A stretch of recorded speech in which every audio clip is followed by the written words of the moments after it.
ليدا نقوسن راسن عدها راسن كداسن توقاسن عدق الصبزل أراراي يقرفولنا صبر اللوات تقراي نعرر راي تولدنا نعرر نعرر راي تفترنا نعرر نعرر راي تولدنا نعرر نعرر راي تفترنا نعرر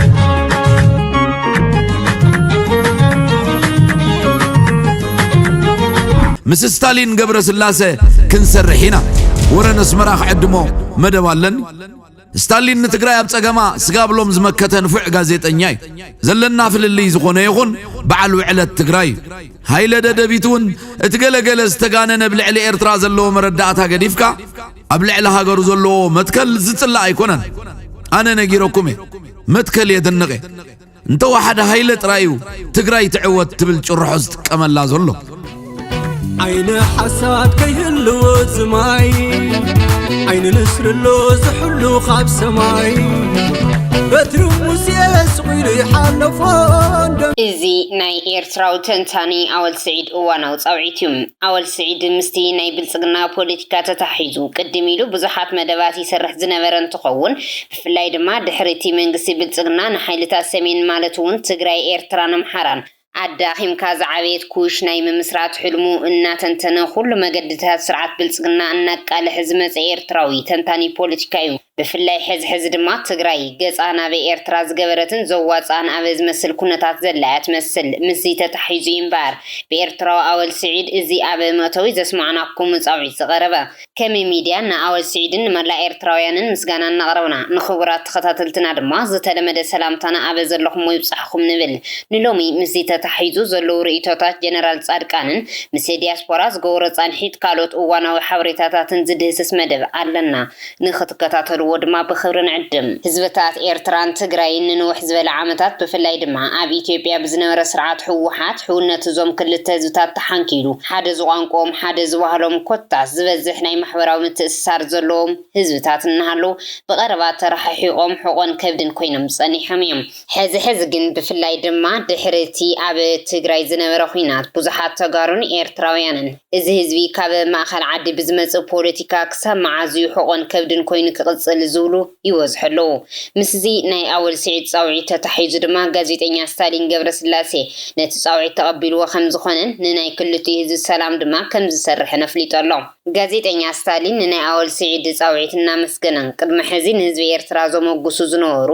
ናይ ማእኸል ዓዲ ነጠፍቲ ፖለቲካ ናይ ብሓቂ ከይኮነስ ንናይ ማእኸል ዓዲ ስልጣን ምድልዳል ምዃኑ እቲ ናይ ሎሚ ዘረብኦም ቀንዲ ምስክር እዩ ሕዚ ድማ ህዝቢ ኤርትራን ትግራይን ንውሕስነት ሰላም ነቂሑ ክሰርሕ ይግብኦ ኣብዚ ድማ እጃምና ክነበርክ ተለና ይብል ዕድመ ኣወል ስዒድ ሲ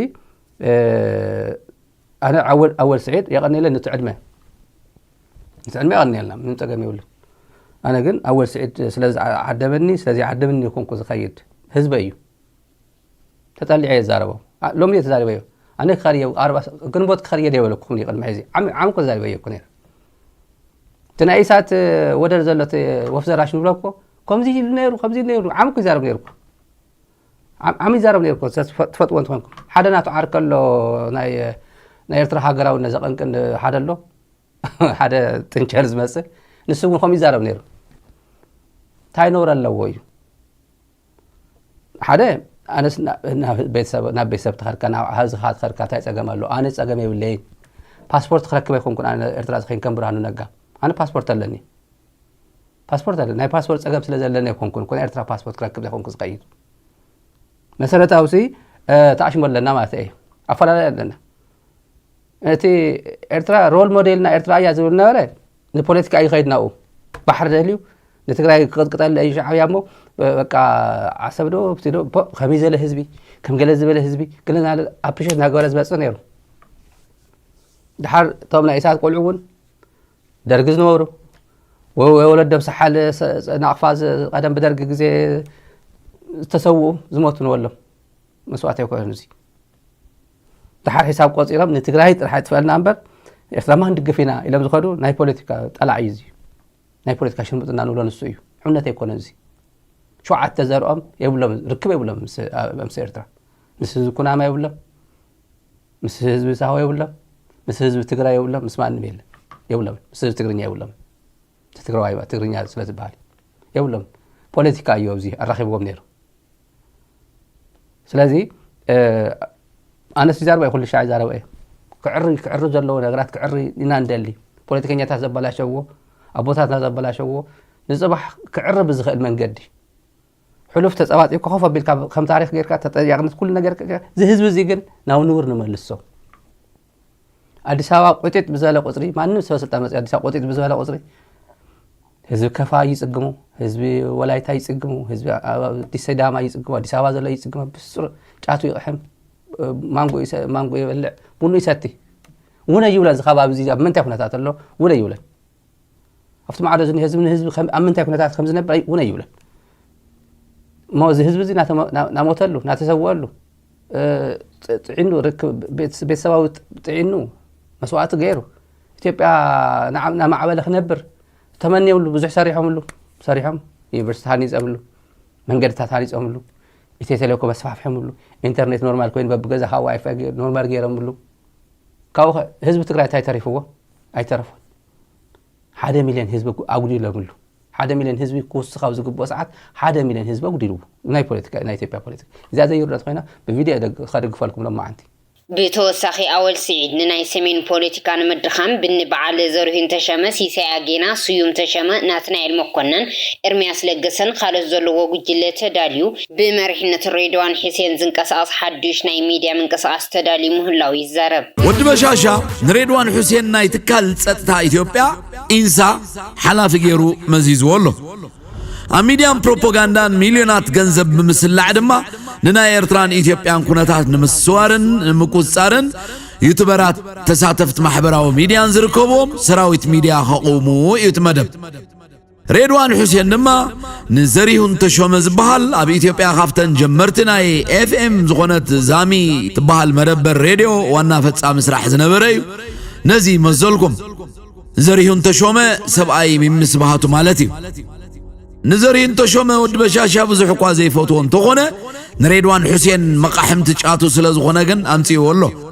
أبتحتي يزنطفو سيساي أجينا زونا بزح على فأوان إسياس أفور كتهلاك أمري بزبل مدبي زفلت سيوم تشوم ناتنا المكونن إرمياس لجسن كالوتنيم حتى يردح ربايتهم زينا أول سعيد زاويت أو انتاوي ملسي غازيتنيا ستالين كابز تعزو تغارو حدا زخنا وناني أوريا ميديا دما إزي زقبر زلوك الكيدان حلمي أي خلكلن قندما إزي حلمي يكون سلزي خون اتي شعبيان حوحاتن حدا ناي مقوار كيد دما أبي كلتي زوله زي يدولي سلزخنا تمصو ولوت يلن بمبال كوكاومو ترايوم